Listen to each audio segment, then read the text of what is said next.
gaudimus, sancta Dei genitrix, nostras deprecationes, ne desvigias in necessitatem. Bem-vindos ao Bronze Podcast, hoje comigo, Diogo Bronze, e com, novamente, Willow Sabbath. Bem-vindo, Willow. Obrigado. Olá a todos. Muito bem. É a segunda vez que o Willow participa no podcast e hoje o tema vai ser, sem dúvida, uma coisa que me tem intrigado desde que nasci, praticamente.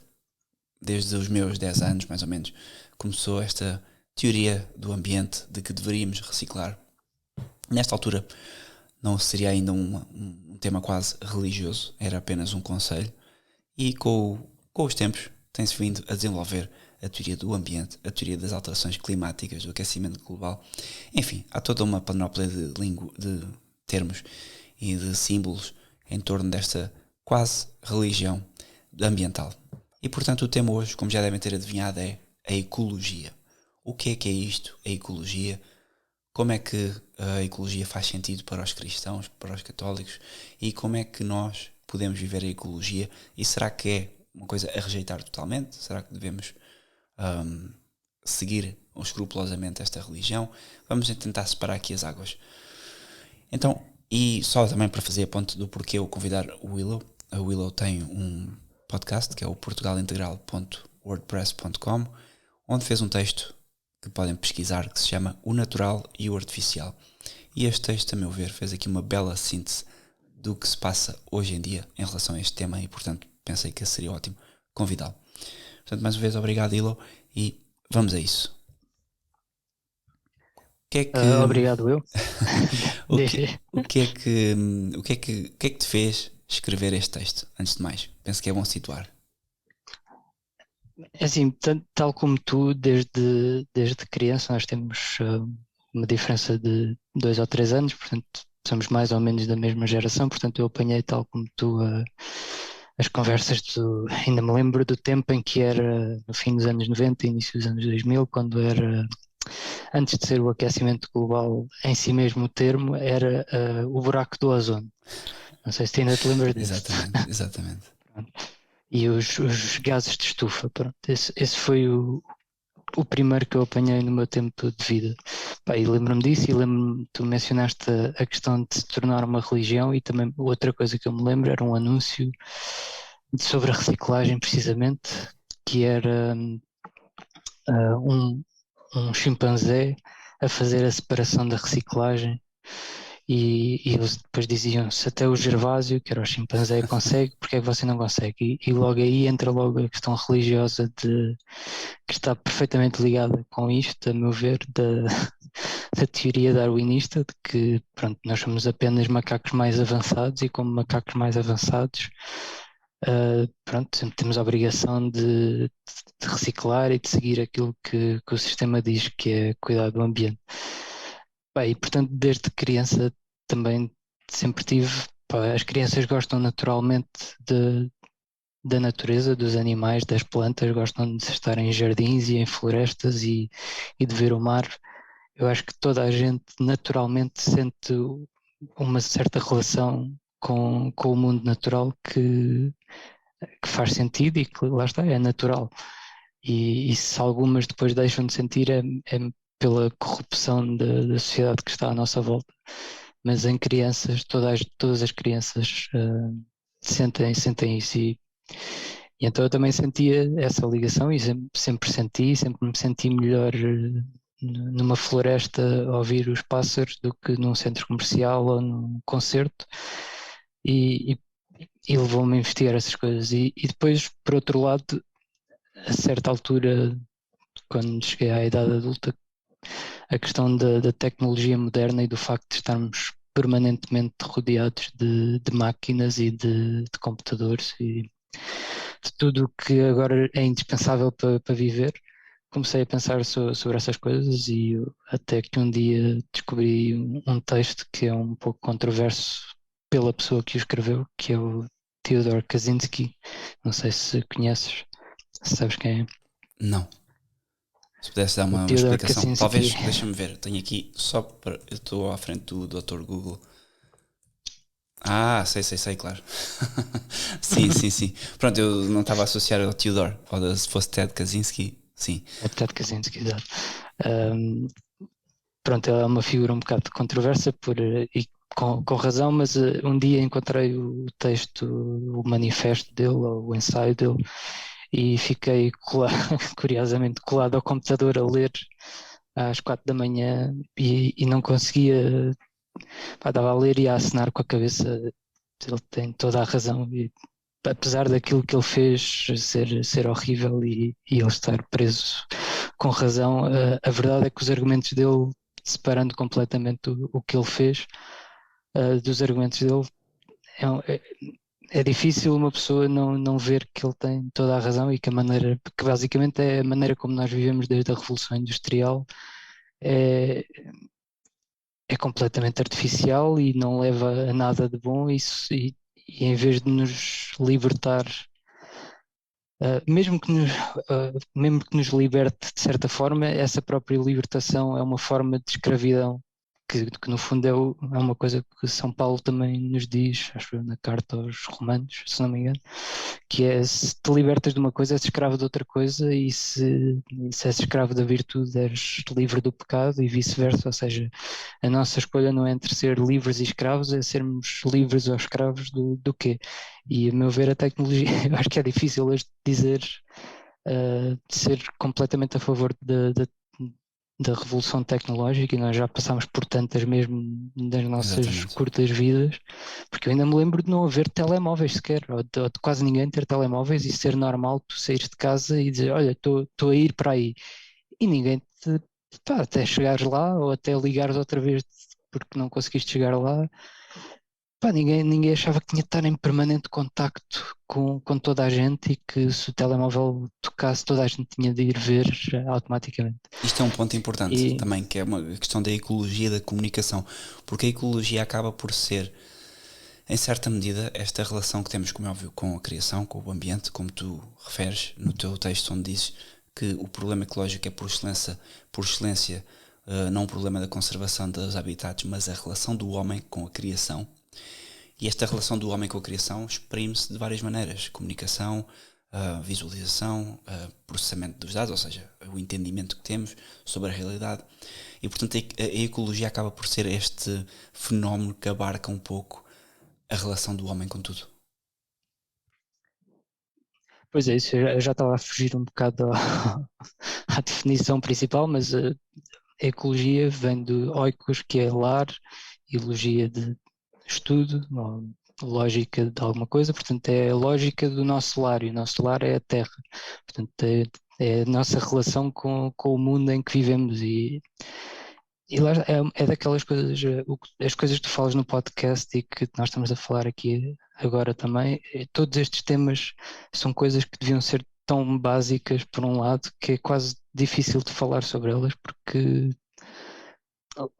quando chegas a uma certa realização sobre as coisas, de que todas estas coisas estão ligadas, ou seja, que não é só os habitats dos animais e das plantas, mas que tudo isto tem de estar integrado umas coisas nas outras, e que depois liga-se com não só a forma como nós nos ligamos com o mundo natural, entre aspas, porque essa expressão em si é um bocado falaciosa, ou aponta num mau sentido.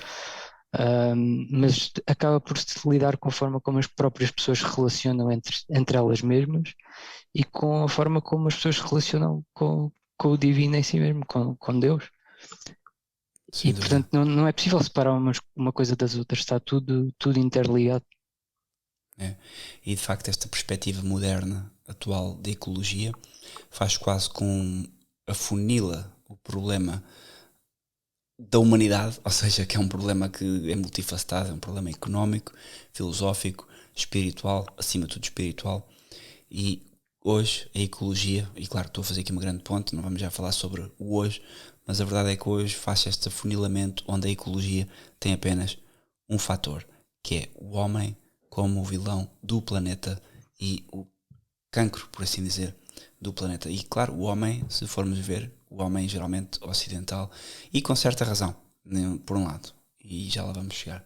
Portanto, aqui a questão então, a ecologia, estamos centrados já na questão do que é o oikos, o que é a questão ecológica, e como é que podemos explicar às pessoas que o agravamento da relação do homem com o ambiente, sem dúvida que é um problema adâmico, quando Adão e Eva começam a criar cisões entre eles e o Espírito, entre eles e Deus, e começam a agir como se pudessem sustentar numa relação com a criação que é desequilibrada já, porque se formos atentar ao Gênesis, os homens, Adão e Eva, andavam nus, os animais não eram propriamente inimigos do homem, e tudo isso acontece depois do primeiro pecado, e a partir da rejeição adâmica começa-se a criar uma cisão entre natureza e homem, que depois está descrita na Bíblia, com a Torre de Babel, com tudo mais. Mas há um agravamento gigante, como tu disseste e bem, na Revolução Industrial, porque para todos os efeitos o homem até a Revolução Industrial, com agricultura, sem agricultura, dependia dos elementos, dependia da proximidade com a terra. E há aqui uma relação importante entre, não diria uma relação, mas um ponto de clivagem gigante. Ou dirias que é mais cedo, que é, como tu disseste, a Revolução Industrial?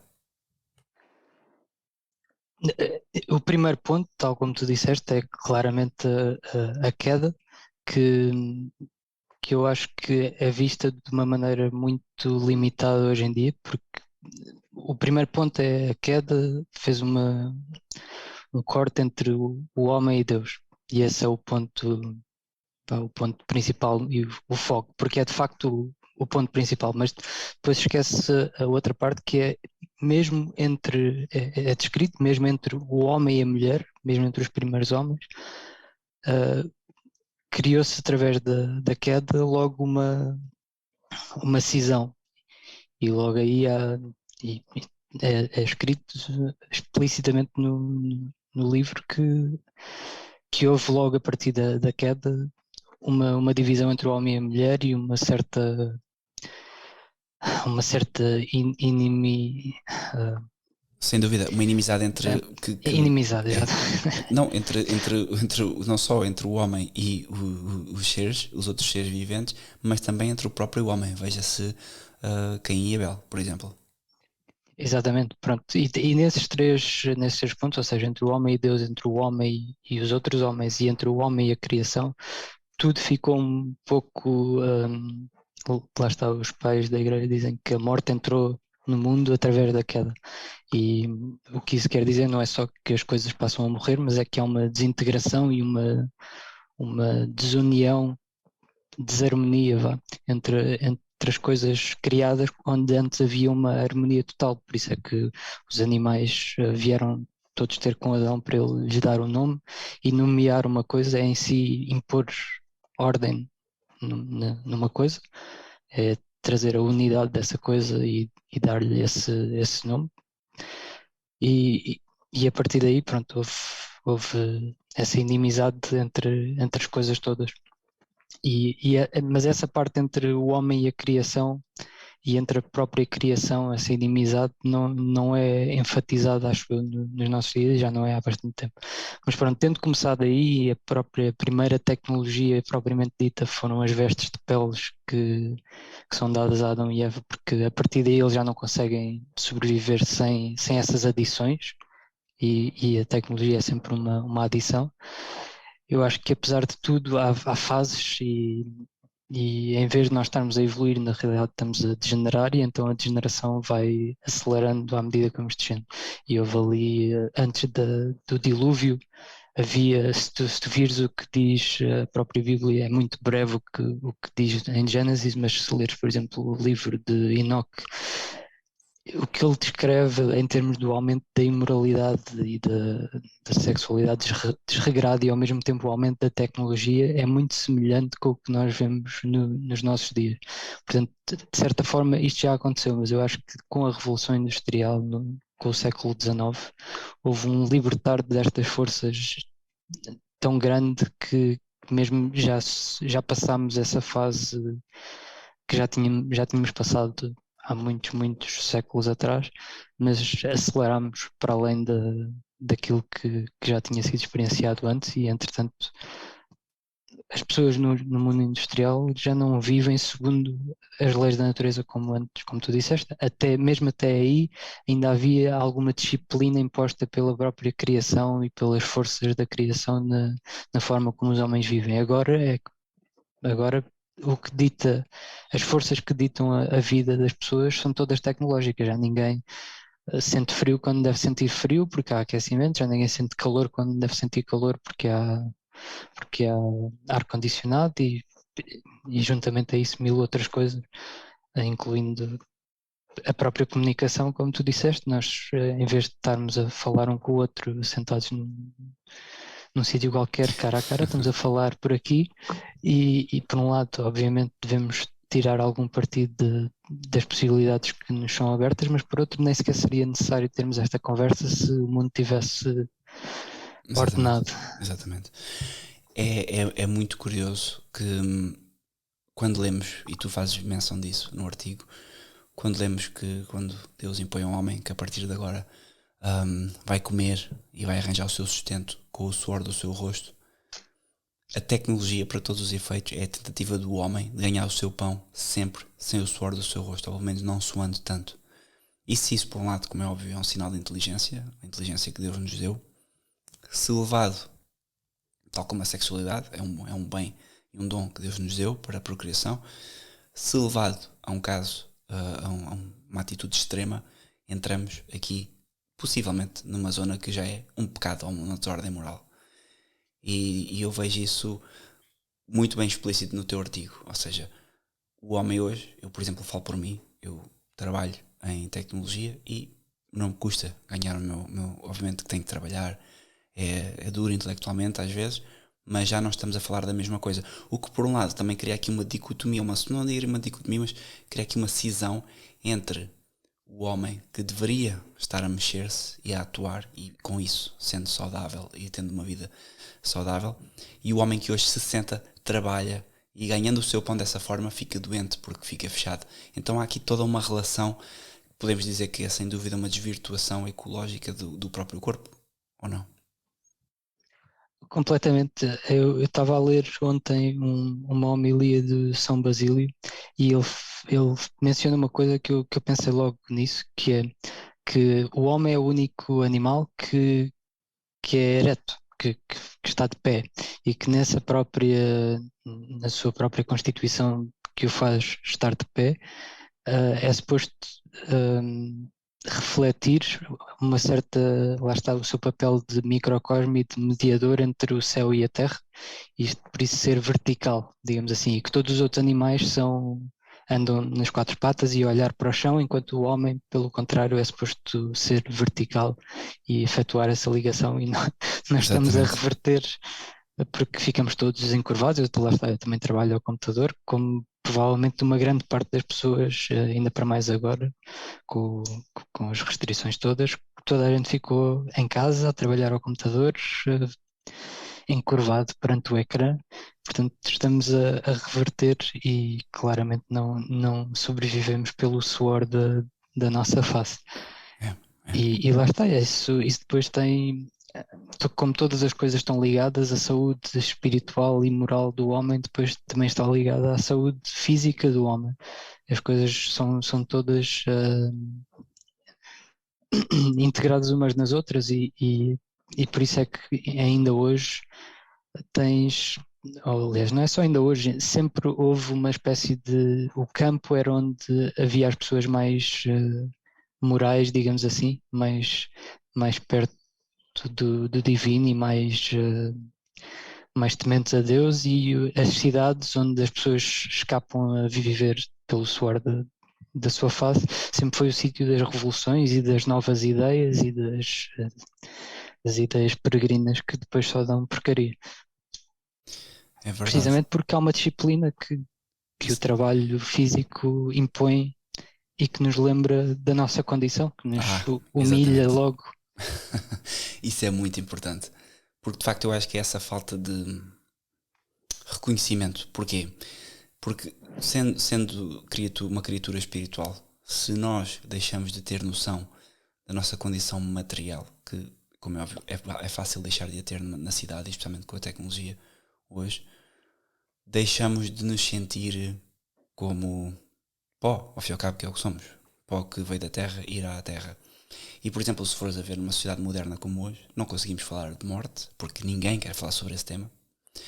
E a morte, se é para ser falada, pode ser falada de 2 pontos, que é o aborto e a eutanásia, que tudo bem, porque fazem quase como se fosse uma cisão, estes 2 temas, entre os outliers da vida, entre o nascimento e a morte. Então estamos a tornar a vida quase uma experiência laboratorial, e estes temas podem ser falados porque não encaramos nem de onde vimos, nem para onde vamos. É como se fosse um corte científico. E a vida, todo o intermédio da vida, é esta total falta de ligação com a Terra. E quando eu digo com a Terra, é precisamente com isso, com a noção de que, e mencionaste uma coisa fenomenal, que é o sentir o frio, o sentir o calor, o ver o escuro, o ver o claro. Sabes que quando casei, e não foi há muito tempo, uma das coisas que eu queria, para todos os efeitos, e que era claro para nós, é que não quereríamos viver na cidade, ainda que vivemos numa vila grande, não quereríamos viver na cidade porque queríamos dar aos meus filhos, aos nossos filhos, uma noção daquilo que eu me lembro de ser tão importante para mim, que é, está frio, no campo está muito frio, e vê-se o frio, vê-se o orvalho, o nevoeiro, vê-se os animais que estão também recolhidos, a luz, que é uma noção que na cidade não se tem, mas a luz que está sempre presente na cidade não existe. No campo, quem abre uma porta de uma casa tem contacto com o breu, e eu acho que uma criança na cidade nunca vê o escuro, que é surreal, e portanto nunca vê o escuro, não tem medo, e o medo que tem há de ser um medo que é fantasioso, porque lhe chega pela televisão de coisas que não existem. Não há o medo do desconhecido, o medo da terra, da condição humana, e essa noção de sentir, ou seja, com os próprios membros, com o intelecto, e de sentir a realidade, a tecnologia ajuda a extrair a pessoa da realidade em que ela se encontra, e como tal sente-se quase como uma pessoa proveta, e daí temos hoje pessoas que vivem uma vida inteira e que se aproximam da morte, mas continuam a achar-se jovens, e que querem viver quase como os anúncios, não é? São um anúncio permanente. É assim, as pessoas no mundo moderno basicamente vivem para procurar o prazer e para evitar o sofrimento. Não há mais nada além disso na realidade. Os extremos a que as pessoas vão para essas coisas são incríveis, como podemos ver pelo último ano, que quer dizer, fica tudo parado, incluindo os próprios contactos familiares, porque toda a gente tem medo de morrer. Precisamente. E toda a gente tem medo de morrer, primeiramente por aquilo que tu disseste, porque não tem concepção daquilo que realmente são, para que é que serve esta vida, porque do ponto de vista ateu esta vida não serve para nada, a não ser para procurar prazer. Mas lá está, se uma pessoa levar mesmo a fundo essa realidade, acaba ou completamente maluco, como o Nietzsche, ou então acaba por se suicidar, porque se Deus não existe, não há razão para estarmos aqui. É tão simples quanto isso. E com a questão do mundo natural e de ter contacto com o frio, com o calor, com as coisas, de ser picado por uma abelha, todas essas coisas nos lembram, por um lado, que nós somos muito insignificantes, apesar do nosso papel dever ser de um rei benévolo para com para com o seu reino, que é a terra, mas por outro lado lembra-nos que somos insignificantes e que através do nosso pecado a própria terra se revoltou contra nós. Por isso agora há frio, há calor, há desconforto, e temos de trabalhar e temos de ganhar o pão pelo suor da nossa face e por aí fora. Mas lá está, presos nesta bolha tecnológica, que lá está, a própria tecnologia sempre foi isso, sempre foi pôr camadas à nossa volta. mas desde a Revolução Industrial e cada vez mais, aliás, o próprio Great Reset, eles dizem que é a quarta Revolução Industrial, portanto, eles já identificaram várias. Acho que a primeira foi o carvão, e depois foi o petróleo, e depois foi os computadores, e agora era digital da internet. Pronto. E de revolução em revolução vamos ficando mais removidos daquilo que é suposto ser a nossa casa, e criamos este casulo para nós, completamente insulados da realidade, e depois as pessoas admiram-se que já, pronto, que as pessoas percam o contacto com aquilo que é mais alto quando não têm Sim, contacto com o mundo onde esse mais alto está presente sempre. Porque a é, verdade, uma coisa que eu digo no texto é que uma planta, um animal e uma pedra são manifestações do divino, e um carro não é. é verdade. Um motor não é. Um computador não é. Uma coisa bem importante agora, eu acho que já estamos no ponto em que conseguimos, talvez, distinguir então esta questão da ecologia atual, que nos parece ser um suprir de uma falência espiritual e até filosófica, e portanto entramos num campo em que a ecologia é quase um dogma e todo um comportamento litúrgico, porque é a liturgia. Eu vejo aqui os meus vizinhos, liturgicamente eles cumprem os preceitos quase como se fosse uma missa da reciclagem e a missa dos tudo aquilo que envolve a ecologia, nomeadamente comprar um carro elétrico, etc. Todas essas baboseiras que lhes são ditas que são ambiente ou green, são ambiente friendly, e da ecologia tradicional no sentido que nós estamos a falar, no sentido profundo, enraizado na pessoa humana e também na criação. E estas duas ecologias parecem serem compatíveis. E eu queria me focar agora aqui um pouco mais antes de começarmos de facto a entrar na ecologia moderna e nos erros atuais que invadem também a Igreja e muitos católicos e cristãos. O que eu queria era primeiro perceber como é que de facto, ou dar a entender como é que de facto o cristianismo e a religião católica e a religião, ao fim e ao cabo, abraâmica, que já vem desde Abraão até aos dias de hoje, que é a mesma, ininterrupta, como é que esta religião é inerentemente ecológica. Porque a verdade é esta: é uma religião que, quer queiramos, quer não, olhando para o que Jesus nos diz, os profetas nos dizem, é sempre uma ligação direta à terra, ao trabalho, à família, às pessoas. E hoje nós não temos nada disso. Mas, no entanto, a Igreja também se dissociou desta conversa. Podemos ir agora um bocadinho para esse tema? Claro que sim. Hum, É assim, para mim é óbvio, e já é óbvio há muito tempo, que da história da criação é uma história de humilhação do humano. Apesar do humano ser o ponto fulcral da criação, pelo seu erro primordial, pelo pecado original, nós basicamente criámos, de uma certa perspectiva, acabámos abaixo do resto da criação, porque foi através de nós que começou o mal, que começou a inimizade entre as coisas e a desarmonia. Portanto, desse ponto de vista, tudo o que eu li até hoje, para já o que está explícito na Bíblia, ou pelo menos está explícito na minha perspectiva, e o que os pais da Igreja dizem é que o homem é um rei na criação.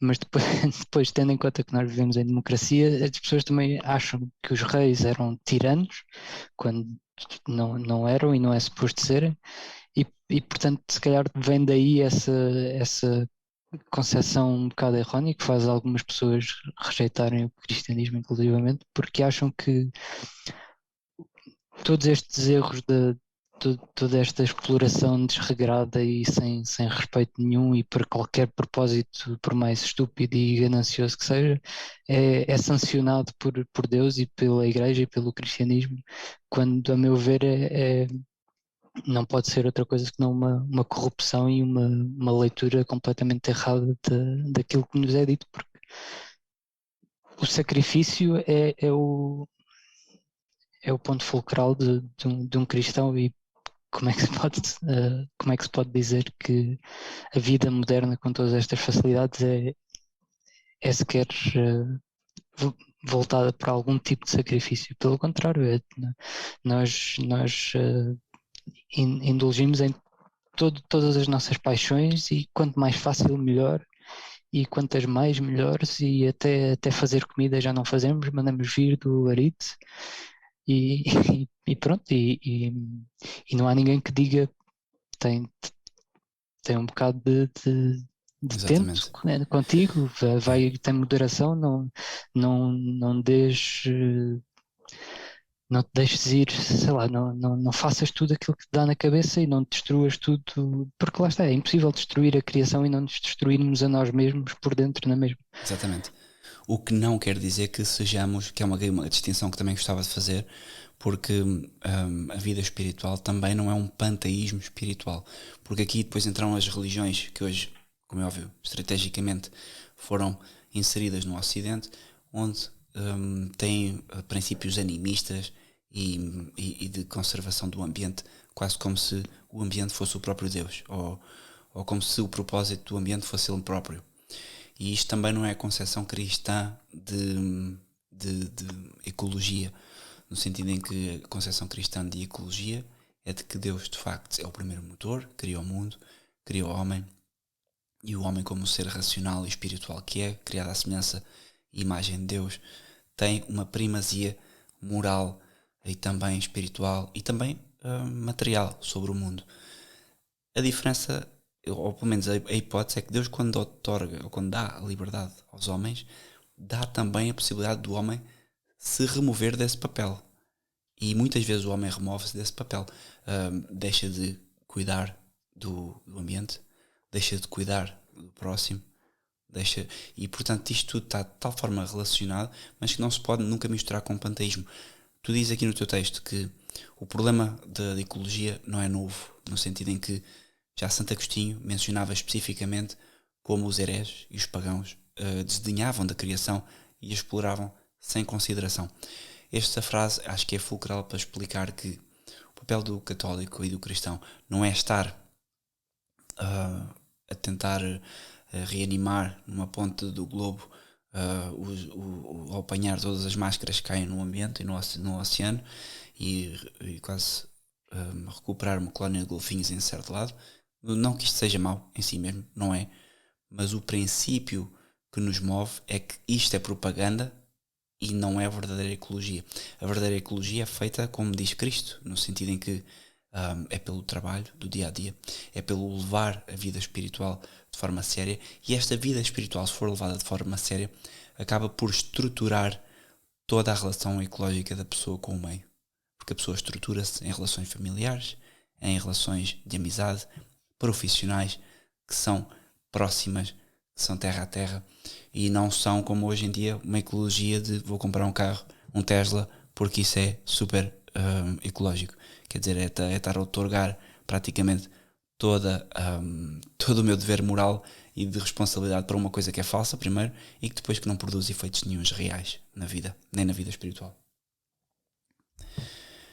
Pois, o que eu diria em relação a aos Teslas e aos carros elétricos e a essas porcarias todas é que primeiro partem de uma premissa errada, que é que o problema ambiental, porque existe de facto um problema ambiental, eu acho que toda a gente é capaz de ver, e como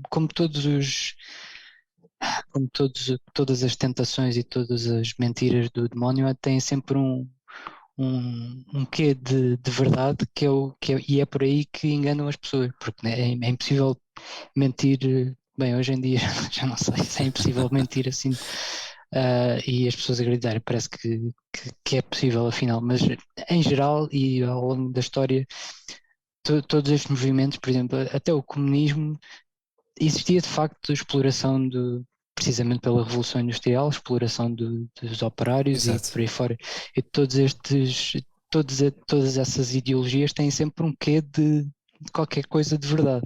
E é por isso que conseguem enganar as pessoas. Agora, essas. Lá está, hoje em dia é tudo tão comercializado que até o preocupar-se com a natureza é comercializado, e em vez de em vez de a reciclagem é uma estupidez que não funciona e não serve para nada, mas a compostagem é de facto uma coisa importante, a meu ver. Exatamente. Mas em vez das pessoas fazerem, sei lá, limitarem o plástico que compram, tentarem comprar coisas mais locais, porque há imensas coisas que se podem fazer e acho que eventualmente vamos chegar aí ao que é que se pode fazer de um ponto de vista individual, mas as pessoas em vez disso, não, vamos comprar coisas verdes que entretanto poluem imenso só para serem produzidas e destroem outras coisas quando tentam proteger outras. Portanto, não é, nenhuma dessas soluções globais e sistémicas são realmente soluções, são ilusões para as pessoas apaziguarem as suas consciências pesadas, que lá está, deviam ter a consciência pesada, não só pela questão ambiental, mas por mil outras questões, mas que tentam apaziguar por meios que não levam a lado nenhum. E uma coisa que eu queria dizer, que tu mencionaste a questão a diferença entre a concepção cristã e o panteísmo e o animismo. A questão do animismo é interessante porque eu diria que o cristianismo é inerentemente animista. Agora, é preciso saber o que é que estamos a dizer quando usamos esta palavra e perceber que, por um lado, esta palavra foi inventada no século XIX. Nenhuma religião alguma vez disse, nós somos animistas. Portanto, se hoje em dia alguém diz, eu sou animista, à partida isso não é nenhuma religião tradicional. Nenhum índio americano diz, a minha religião é o animismo. Pelo contrário, a maior parte das religiões, exceto em casos já de muita degeneração, eles reconheciam que o divino estava representado, digamos assim, nas coisas criadas, mas que ao mesmo tempo era separado das coisas criadas. E eu também já citei uma frase de um índio que diz precisamente isso, que é, por um lado, Deus está nas coisas criadas, mas por outro lado está para além das coisas criadas.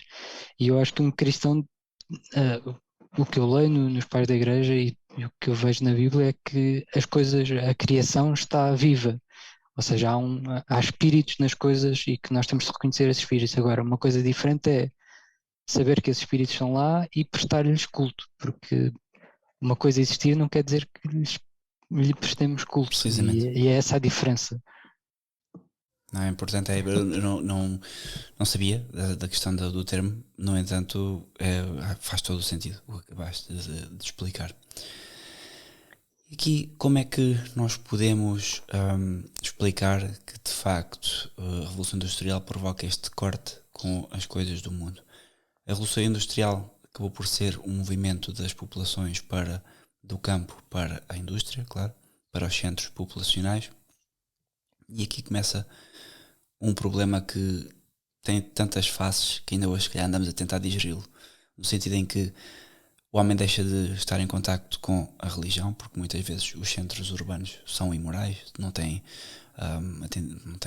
praticamente prática religiosa nenhuma, e ao mesmo tempo as pessoas deixavam as suas famílias, começou-se a quebrar a estrutura familiar, porque o homem ia trabalhar, muitas vezes a mulher tinha que trabalhar também, porque as pessoas vivendo no meio urbano as rendas seriam caras e então a mulher já não tinha o trabalho do campo para fazer, porque numa sociedade tradicional o homem trabalha no campo, a mulher ajuda, enquanto não ajuda, dá educação aos filhos, ou os filhos têm a sua escola local, como se fosse a sua, podemos dizer, cooperativa escolar entre famílias que se encarregavam deste ponto. Mas a verdade é que a mulher também fazia parte deste trabalho braçal e de familiar. Quando tudo isto é quebrado, há um problema ecológico na família. E este problema ecológico na família é transportado para a cidade. E daí hoje, vocês já ouviram alguns podcasts, quem está a ouvir, onde eu faço este ataque à cidade como a cidade de um antro de imoralidade, etc.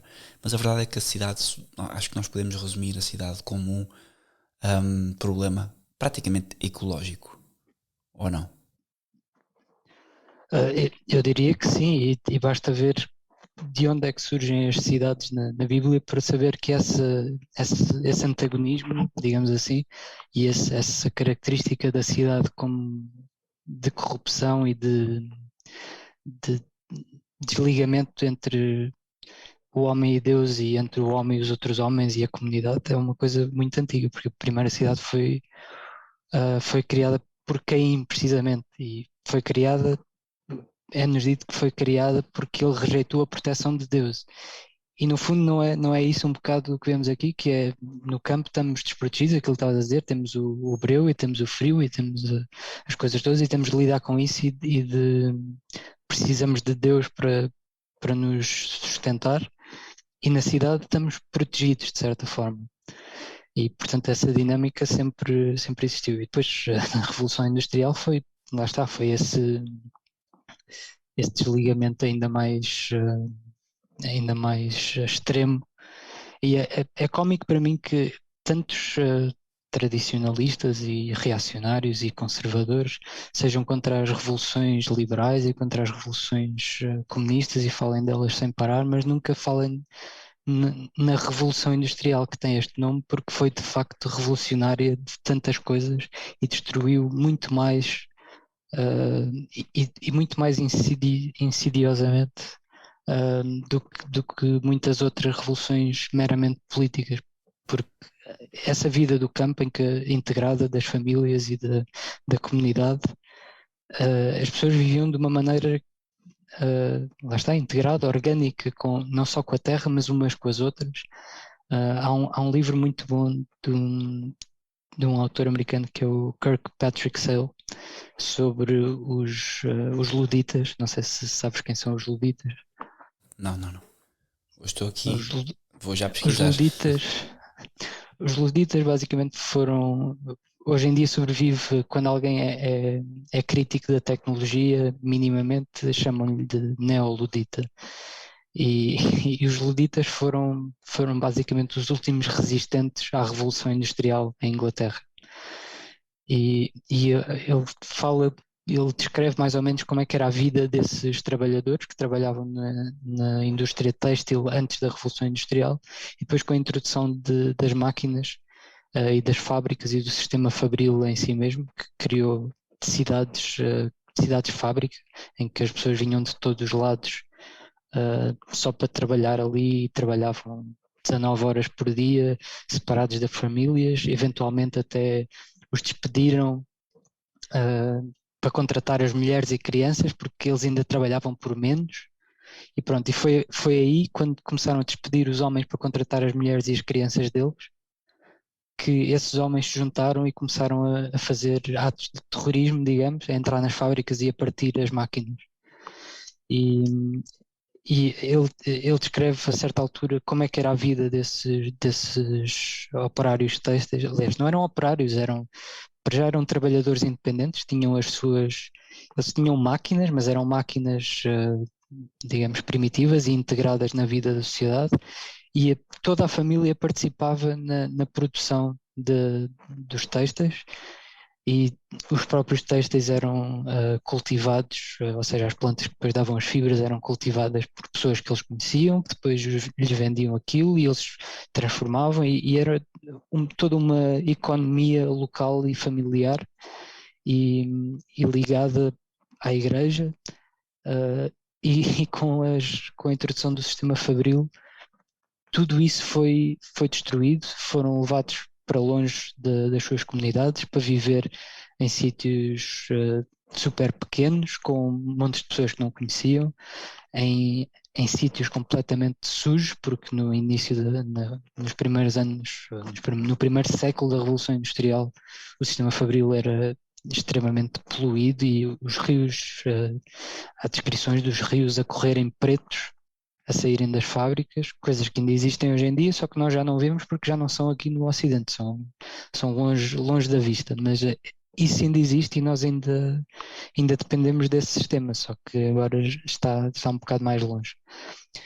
E tudo isso, olha, uma coisa que eu aprendi ao ler sobre este assunto é que o policiamento, a existência de polícia, é uma coisa contemporânea com a Revolução Industrial, porque nas sociedades locais e e, e do campo que existiam antes, não havia necessidade de ter um polícia atrás dos bandidos, porque se houvesse alguém a roubar qualquer coisa, toda a gente sabia quem é que tinha sido e a própria comunidade lidava com esses assuntos. Mas depois, quando vão pessoas que não se conhecem de lado nenhum, todas para o mesmo sítio, há essa impunidade que se Exatamente. cria pelo desconhecimento, e por isso é que as cidades são sempre, pronto, o lugar da violência e do crime sem, É. sem razão e desconexo. E pronto, e tudo isso todas essas coisas que agora nos parecem normais, mas que são aberrantes e que nós sabemos ser aberrantes e artificiais,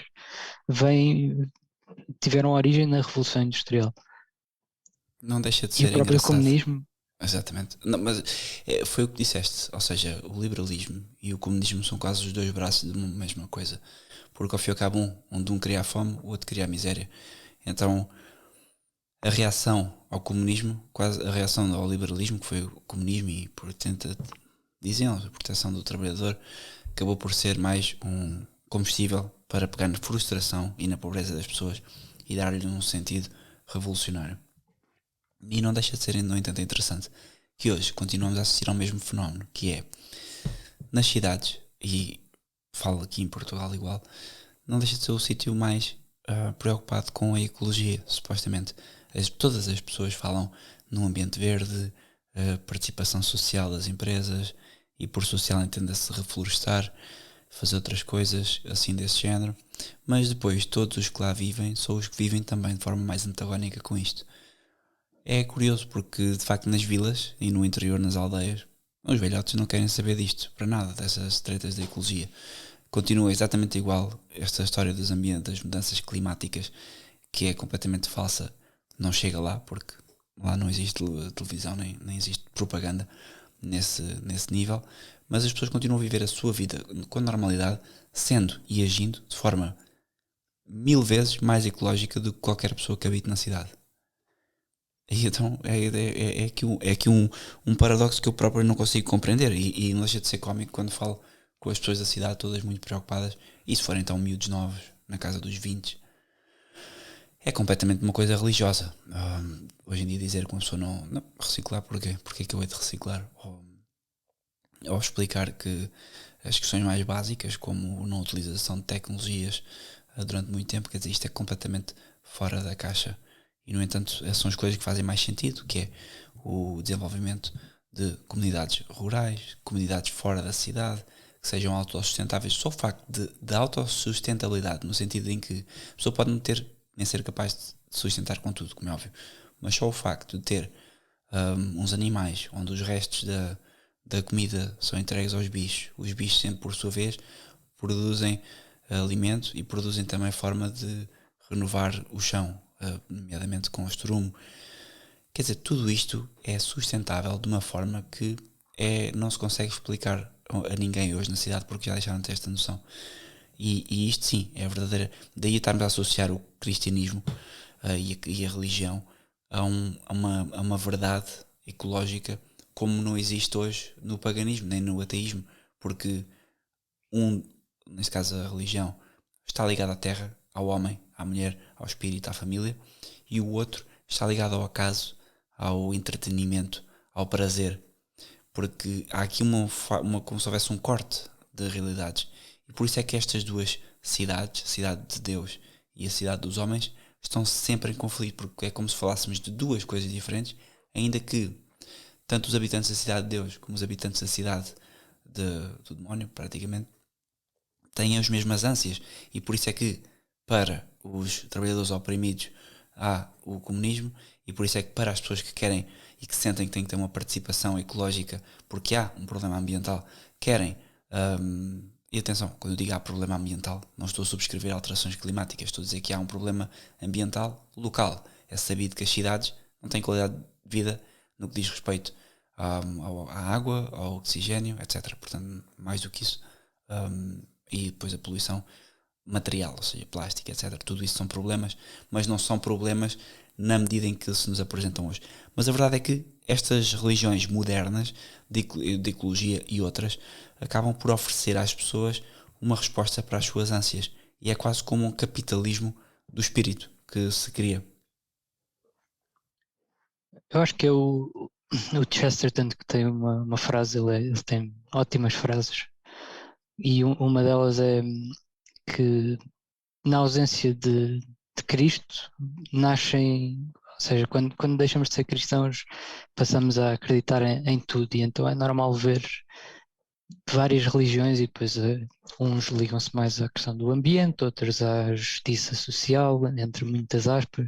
Lá está, todas estas causas têm muitas aspas porque vão, em última instância, contribuem para o contrário daquilo que querem contribuir, mas surgem todas estas pseudo-religiões para encher o vazio de Cristo, e a verdade é aquilo que estava a dizer, a visão cristã é de uma vida enraizada na terra, com família, com comunidade, e é por aí que qualquer problema, seja moral, seja económico, seja ambiental, tem de ser por aí resolvido, não pode ser resolvido, eu vou dar dinheiro a esta empresa para plantar árvores do outro lado do mundo. Não, é tão fácil plantar árvores aqui, uma pessoa come uma fruta, vem com sementes, planta as árvores, pronto.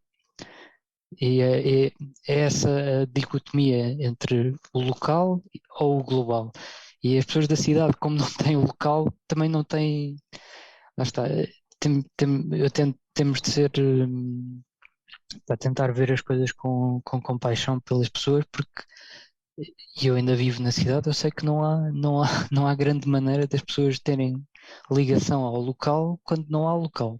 Quando eu não conheço a maior parte dos meus vizinhos, não partilhamos nada realmente, cada um de nós vive de forma dividida uns dos outros, nada do que nós consumimos está ligado aos vizinhos. Pronto, lá está, cada pessoa vive nas cidades completamente desligada umas das outras, e portanto esse sentido do local e que depois inclui a justiça social local, o ambiente, a questão ambiental local, a questão económica local, tudo isso fica desintegrado, e então depois o sistema apresenta, olha, tens aqui um sacrifício para apaziguares a tua consciência por viveres de forma que nenhum ser humano viveu durante toda a nossa história, até ao século passado, e pronto, e as pessoas agarram-se a isso porque também não têm mais nada a que se agarrar.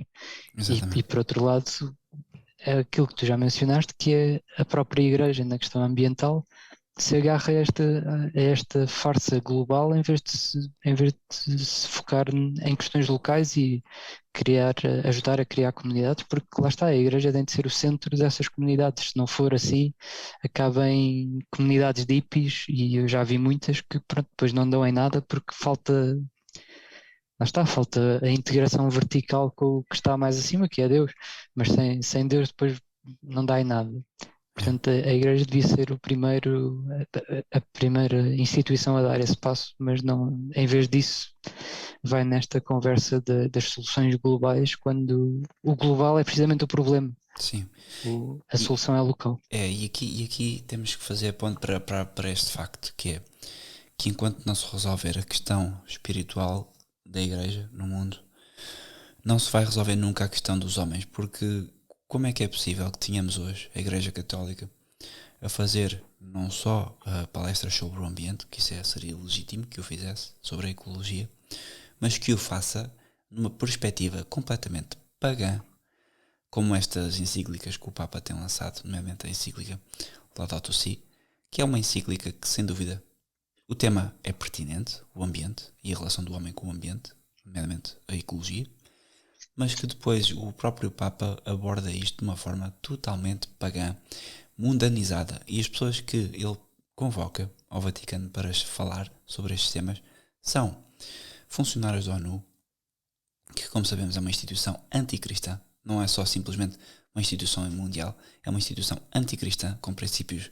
liberais e maçónicos que querem destruir a Igreja, e estão a conseguir, e alinham espiritualmente depois também em acto, em cada paróquia, nestas pequenas coisinhas, onde os paroquianos são convidados a fazer reciclagem e fazer pequenas obras de misericórdia, que eles chamam obras de misericórdia, onde o Papa chegou a dizer mesmo que quem não reciclava cometia um pecado. Quer dizer, isto é completamente surreal. Um Papa não deveria dizer estas coisas. Mas enfim, nas paróquias locais vemos os sacerdotes a perderem tempo com isto, enquanto que depois, por exemplo, na questão dos matrimónios, que é a verdadeira ecologia, sem famílias estruturadas, locais, que contribuam para a sociedade local, não pode haver ecologia, nem ecologia moderna, nem ecologia antiga. Ou seja, há uma destruturação de tudo.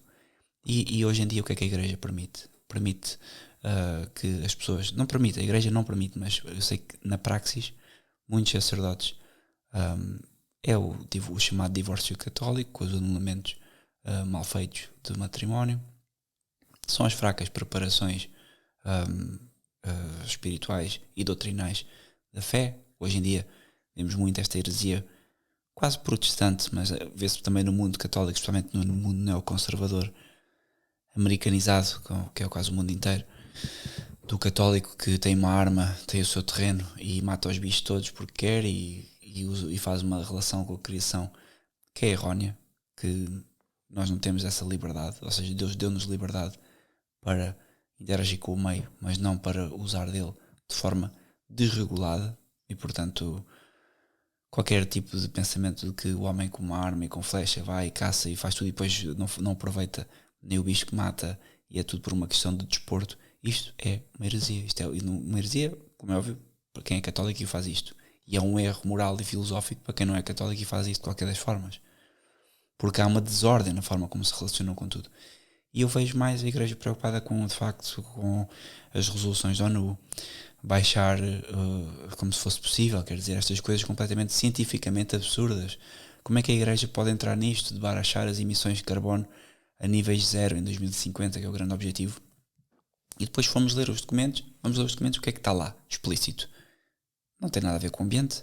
Aquilo são normas de controle social, normas de taxar as famílias com novos impostos e, consequentemente, as empresas, porque as famílias... O que é uma empresa? É o sustento das famílias. E isto entristece-me porque toca no cerne da questão, que é uma questão que talvez não tenhas ouvido o podcast que eu fiz sobre Salazar, mas houve um ponto interessantíssimo que o Dr. Marcos Escobar tocou, que é a questão do trabalho. Nós, para falarmos sobre o que quer que seja socialmente, vamos ter que falar daquilo que já tens falado hoje, que é a questão do trabalho, a questão do local, a questão da vida concreta das pessoas. E quando isto é falado nesta perspectiva macro, que tenta abarcar tudo como se fosse uma grande ciência, mas que depois não abarca nada, pelo contrário, a única coisa que faz é criar um totalitarismo científico, social, parece que estamos abandonados. Eu mais do que ficar triste como católico por ver a Igreja entrar nisto, fico magoado porque há pessoas a sofrer com isto todos os dias e sofrem porque estas agendas continuam a avançar.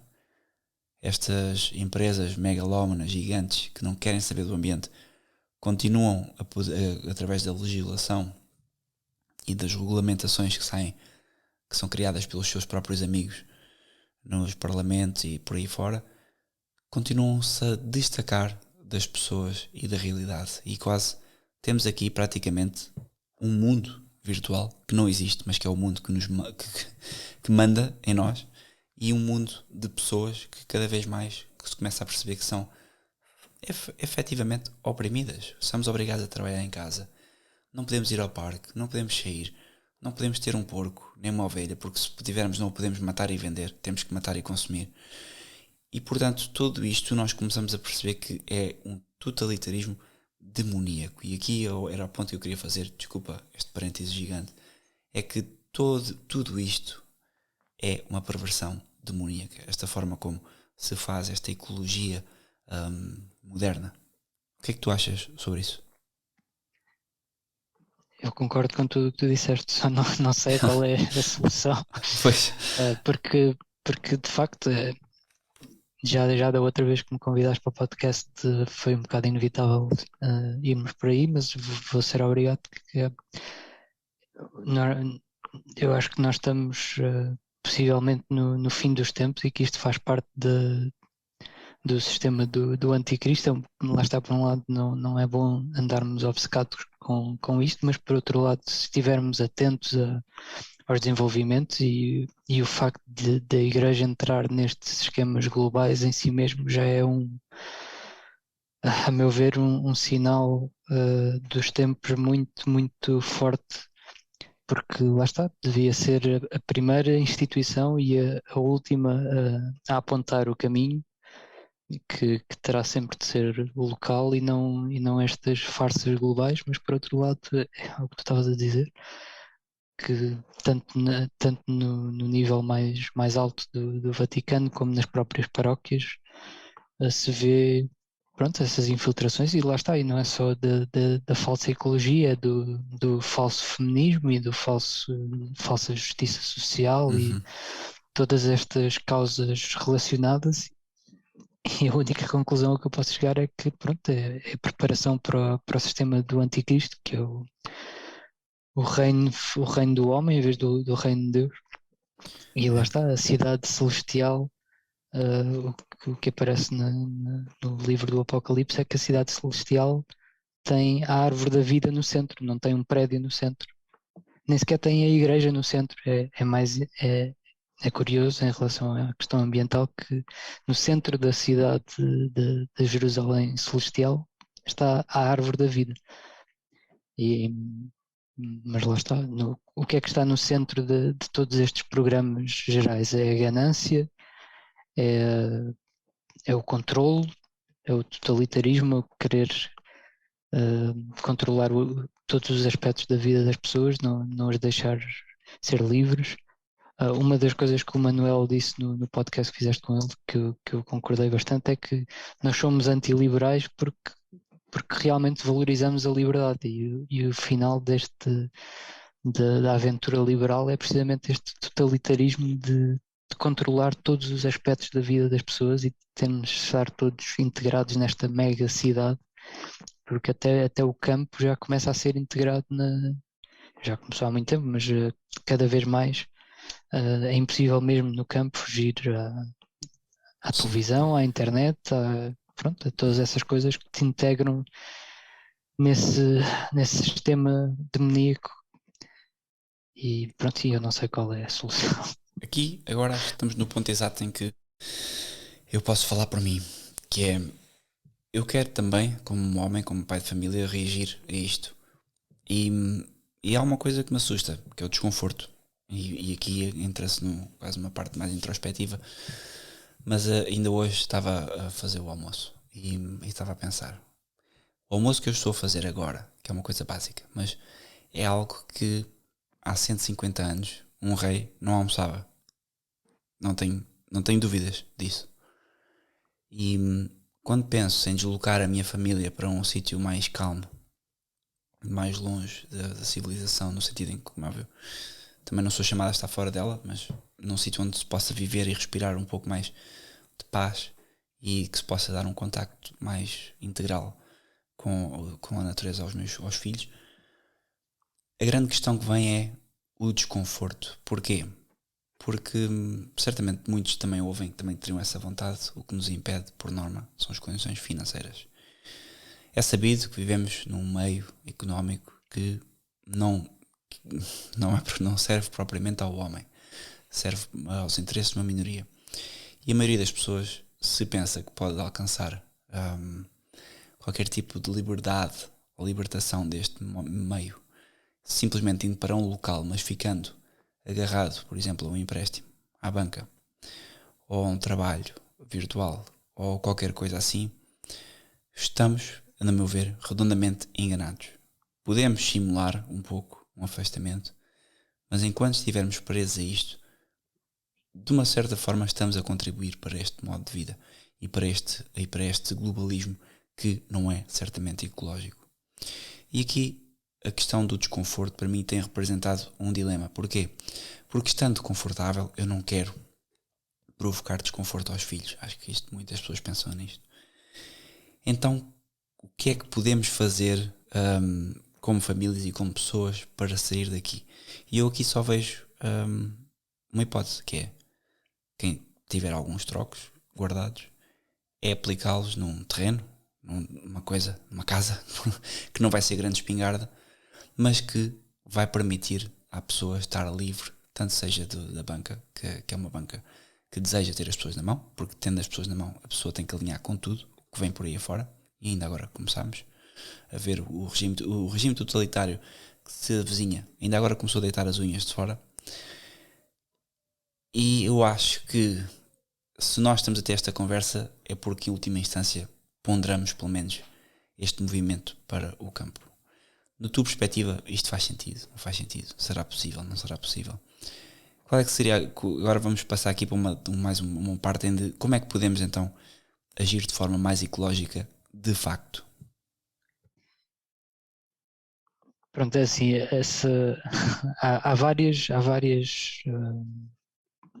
aspectos da questão. Uma é se ainda vivemos na cidade, que coisas é que podemos fazer para tentar viver uma vida mais enraizada e ter mais contacto com a criação da maneira como Deus quer que nós tenhamos.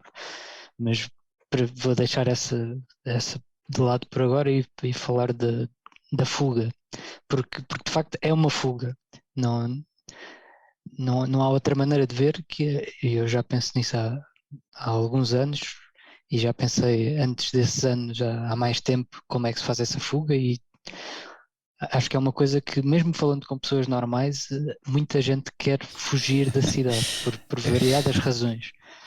Mesmo pessoas que não são cristãs, nem têm nada de semelhante, sentem que a vida que vivem aqui é uma aberração a vários níveis e, portanto, querem fugir.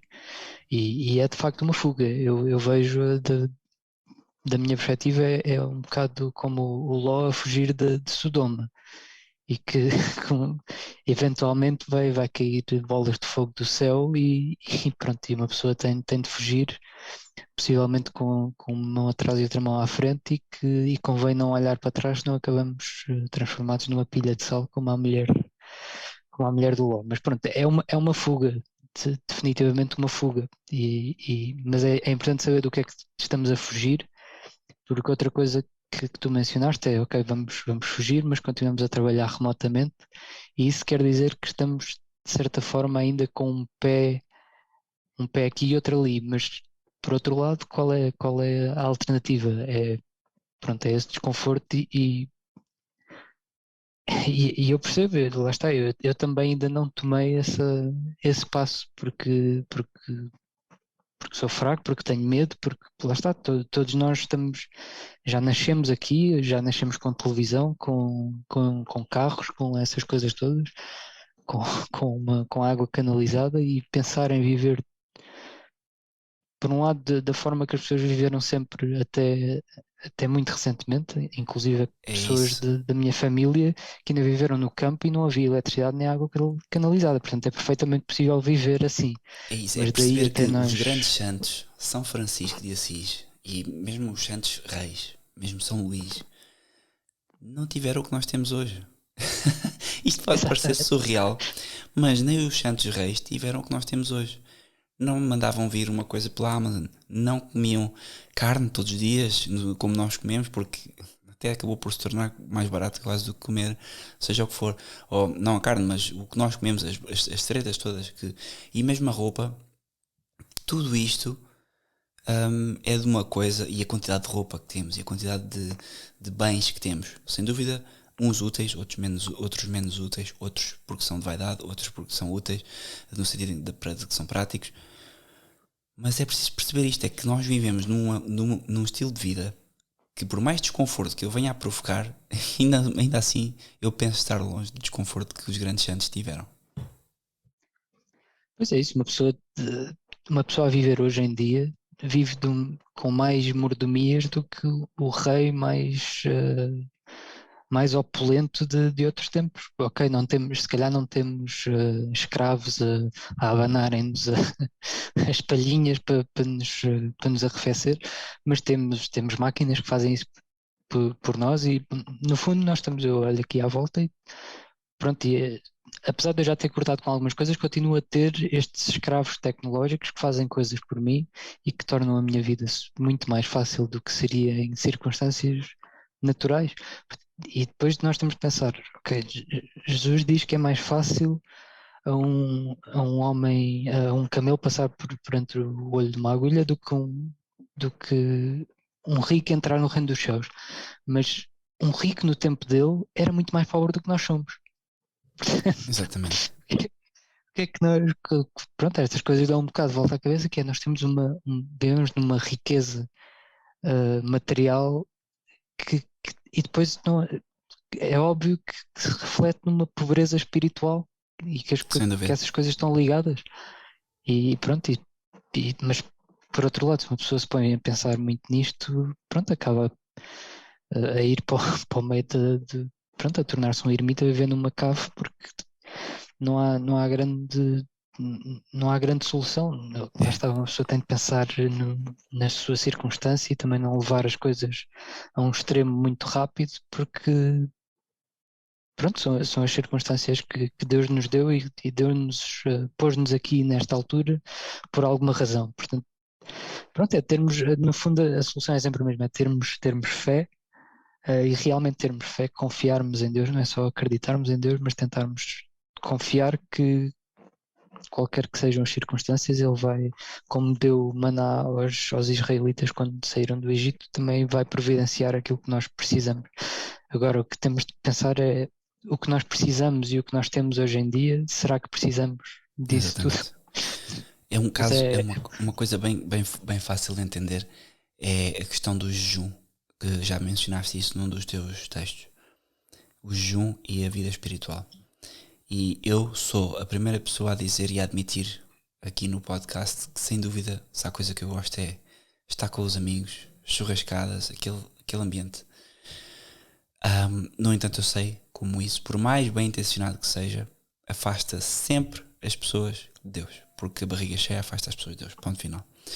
E hoje nós vivemos numa abundância permanente. Não, nem estou a dizer um dia de festa, ao domingo com os amigos, estou a dizer todos os dias nós, pelo que consumimos, e eu penso nisso porque penso, ok, quanto é que seria preciso para alimentar uma família, e começo a perceber que temos de facto muito, e todos os dias gastamos muito e consumimos muito mais do que precisamos.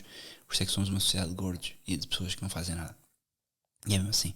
E aquilo que eu vejo é que, se eu como pai de família tenho clara que a grande missão, tanto minha como da minha esposa, é levar os filhos ao céu, como é que eu os posso levar ao céu se eles vivem imersos e nós em casa já não temos televisão? O que para o mundo é um choque. Mas temos tudo o resto. Por acaso não costumamos dar-lhes muitos chocolates, e isso já é um choque ao mundo também, os avós, os chocolates, e nós dizemos, não, só nos dias de festa. Mas ainda há muita coisa por cortar, e isto não tem a ver com não é um ascetismo, não é tentar viver uma vida ascética e forçar uma vida austera aos miúdos. Não, há de facto muito. E até que ponto é que a movimentação para o interior, para uma habitação mais modesta, com um estilo de vida mais modesto e mais rudimentar, não fosse algo que para a alma deles seria de facto melhor. Agora há aquele risco que é os filhos também crescerem depois numa sociedade em que olham para o vizinho do lado e o vizinho do lado anda de Porsche e tem uma piscina e tem tudo isto, porque nesse caso seria possível ver isso, não digo no vizinho, mas seria possível ver isso no mundo. E portanto as discrepâncias, mesmo entre o pobre e o rico, entre a vida austera e a vida da opulência, já não são meramente do foro da nobreza, como eram na altura dos grandes santos, onde o fosse entre os pobres e os ricos nessa altura existia, sempre existiu, mas hoje estamos a falar de pessoas que não conseguem pagar as suas contas ao final do mês, de pessoas que viajam pelo mundo inteiro em brutos carros e uma vida mesmo de opulência como nunca nenhum rei teve. E portanto isto eu não sei como é que uma criança que crescesse num ambiente mais espiritual lidaria com isso. Não sei se seria saudável, não sei, eu acho que sim, porque novamente estou a apontar ao céu, mas fico com a curiosidade se não estaríamos aqui perante também um problema. O que é que achas? É assim, tudo é um problema. Por um lado, se nós estamos a tentar separar-nos da sociedade, separar-nos de certas coisas da sociedade, é porque vemos aí um problema. Mas depois há sempre o outro problema, que é lá está, as crianças verem o outro. Mas por outro lado, esse problema sempre existiu. Eu não venho de um meio afluente, mas de classe média, do mais médio que existe, portanto sempre vi pessoas mais ricas que eu e que tinham coisas, tipo, eu lembro-me de só ter TV cabo já muito, muito para a frente, e já muitos colegas meus tinham TV cabo e não sei o quê. Mas lá está, os pais têm de fazer essa contextualização de que há pessoas com mais, há pessoas com menos, e que pronto, é normal haver pessoas com mais e com menos. Claro que nós estamos a chegar a um ponto em que porque é que aquele senhor tem, sei lá, porque é que o nosso vizinho tem uma coisa básica qualquer que eu agora não consigo pensar, mas porque é que tem um frigorífico, e porque é que nós, em vez disso, fermentamos os legumes para comer ao longo do inverno, por exemplo. Sei lá, há certas coisas, mas por outro lado há lições a aprender de fazer essas, lá está, não só do jejum em si mesmo, mas do jejum de um ponto de vista mais geral, de limitarmos consumirmos certas coisas, limitarmos certos usos tecnológicos, porque, por exemplo, o que é conservar, as técnicas de conservar a comida antigamente, são, digamos, prefigurações do sacrifício de Cristo. As coisas têm de morrer para depois renascer de uma forma transformada, por exemplo, na fermentação, na salgar as coisas, enquanto que um frigorífico não te ensina, não podes dizer à tua criança: olha, isto estás a ver aqui, estás a ver, Deus pôs aqui uma ilustração do que é o Exato. sacrifício de Cristo. O frigorífico é o quê? O frigorífico é um zombi, só está ali a manter as coisas num estado de nem é morte nem é vida, está ali, pronto, parado.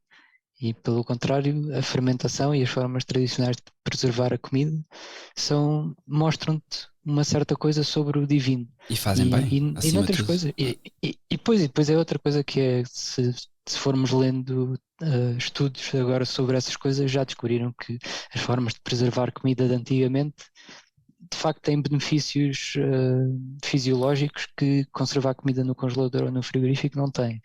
Portanto, todas estas coisas têm uma razão de ser, e as pessoas viviam de certa maneira não só porque não tinham outros meios, mas porque todas as coisas estão integradas, e se viveres uma vida integrada da maneira que as pessoas antigamente viviam, havia benefícios em não comer carne todos os dias, em comer coisas fermentadas e pronto, e por aí fora.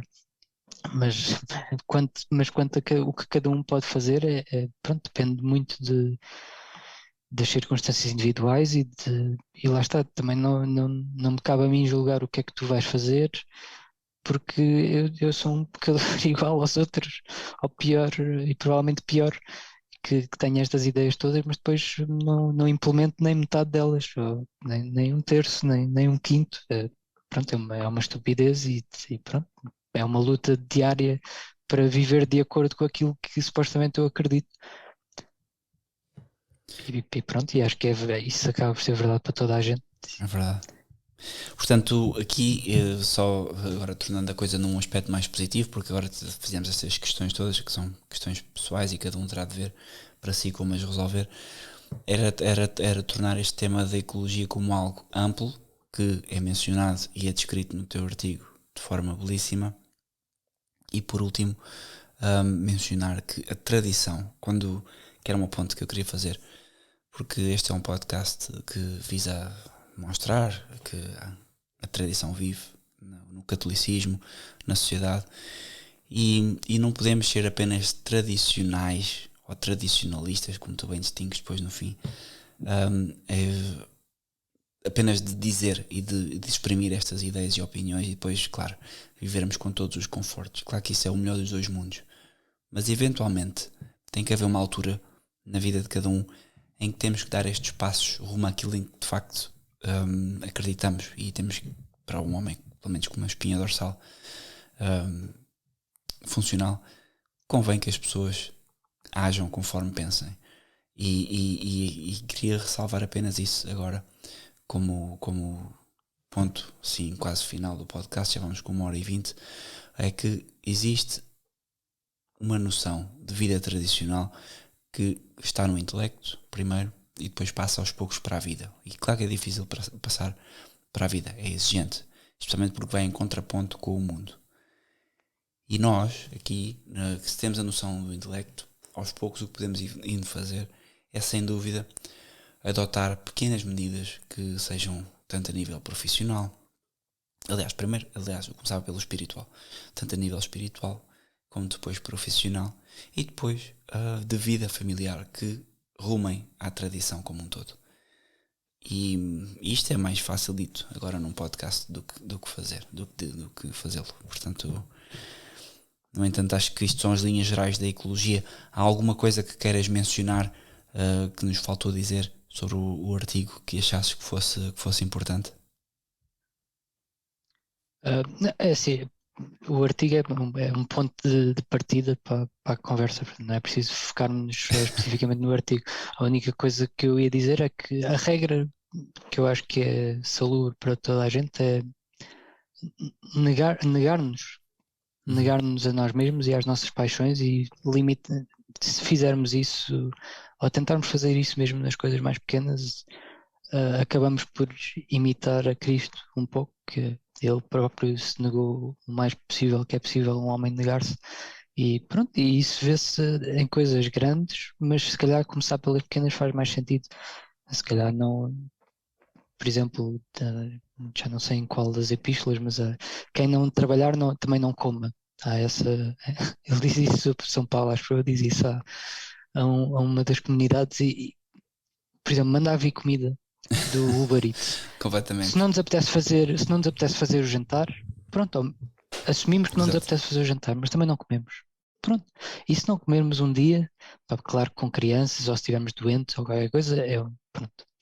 Mas lá está, com moderação, com noção da realidade, tentarmos impor alguns limites, porque a sociedade tenta que nós tiremos todos os limites possíveis da nossa vida, e que se damos a todas as nossas vontades, e pronto, seja da barriga, seja de qualquer outro tipo de vontade, negarmos um bocadinho as nossas vontades é sempre um passo nessa direção de imitarmos Cristo e percebermos melhor o sacrifício dele.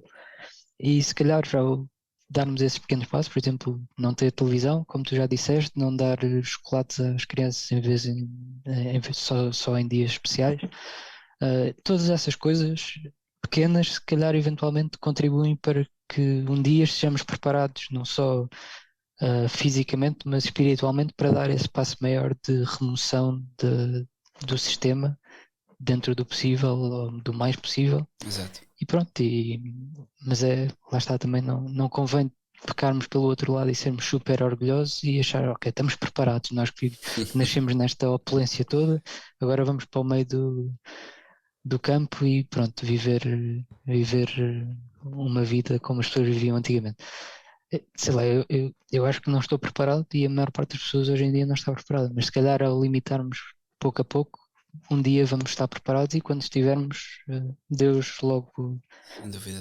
logo nos abre as portas.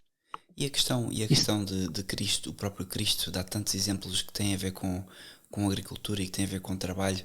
Quer dizer, seria no mínimo estranho que nós não tentássemos imitar quando ouvimos a imitação de Cristo.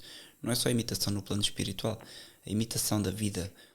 Porque como tu mencionaste já em algum dos teus textos, não tenho a certeza se foi neste, se Cristo veio ao mundo naquela altura, é porque aquela altura fazia todo o sentido para que a revelação fosse o melhor possível.